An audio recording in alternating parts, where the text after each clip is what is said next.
In the last 7 to 8 years, I began to develop a different comic voice and a different perspective. You know, comedy, stand-up comedy is a low art. It's a vulgar art. It's an art of the people. It's not. But it's an art. But it is an art. It has to do with interpreting the world as you see it, and then writing something, and then delivering it verbally. And I found a very liberating position for myself as an artist, and that was, I sort of gave up on the human race and gave up on the American dream and culture and nation, and decided that I didn't care about the outcome. And that gave me a lot of freedom from a kind of distant platform to be sort of amused, a kind of, to watch the whole thing with a combination of wonder and pity, and try to put that into words. Not caring about the outcome. What do you mean by that? Not having an emotional stake in whether this experiment with human beings works. I really don't care. I love people as I meet them one by one. People are just wonderful as individuals. You see the whole universe in their eyes if you look carefully. But as soon as they begin to group, as soon as they begin to clot, when there are 5 of them or 10, or even groups as small as 2, they begin to change. They sacrifice the beauty of the individual for the sake of the group.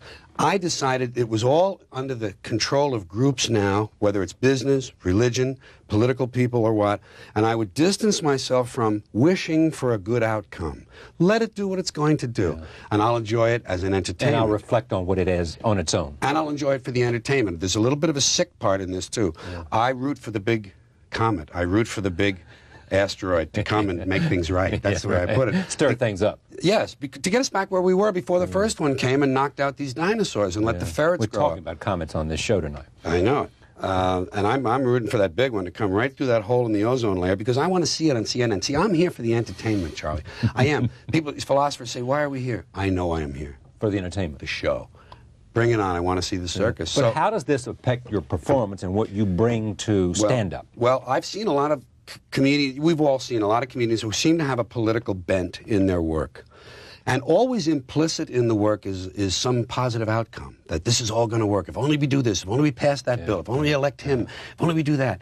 It's not true. It's circling the drain time for humans. I believe this. I honestly believe this. Not just as a comedian, he thinks that. He likes to say that. I believe it.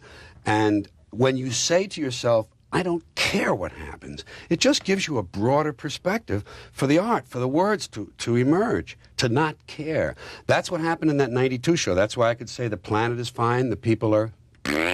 Because the planet will outlast us. It will be here, and it will be fine. Has the subject matter changed? Well, you know, you're still stuck with what's going on, but I don't like topical. I don't like political humor. I don't mention politicians. In fact, I defend them in this particular show. Everyone is on their... Everyone is always making things... Politicians are bad. I defend them and blame it on the people. This is where it belongs. You get what you deserve? Yes, you get what you deserve, and you deserve what you get. And I have a slogan, the public sucks. And it works nicely, and people accept it. Not very enthusiastically, but they understand that it says we the people in that preamble. It doesn't say them the thises and those the that's. It says, hey. We got on this boat. And people who hate government are involved in a form of suicide because government is self-government. And if you hate the government, you hate yourself. And it's the same with the war against nature that mankind goes through. So I just said to myself, it's not going to get better, not in my lifetime. Let me enjoy this and get a little perverse about my commentary on it. I open what does perverse mean, though? Well, to look for where the people think the line is. The people have values, that these things, these amorphous things they call values, that they bring to the seat in the theater when they sit down. And I like to find out where their line may be and deliberately cross it, disturb them a little, make them uncomfortable, and then bring them with me across the line and make them glad they came. That's what I do. I'm an entertainer. I'm not a doomsayer. I'm not here to preach. I don't do political tracts. But I do entertain. I do a lot of jokes. But I want you to feel a little in danger along the way.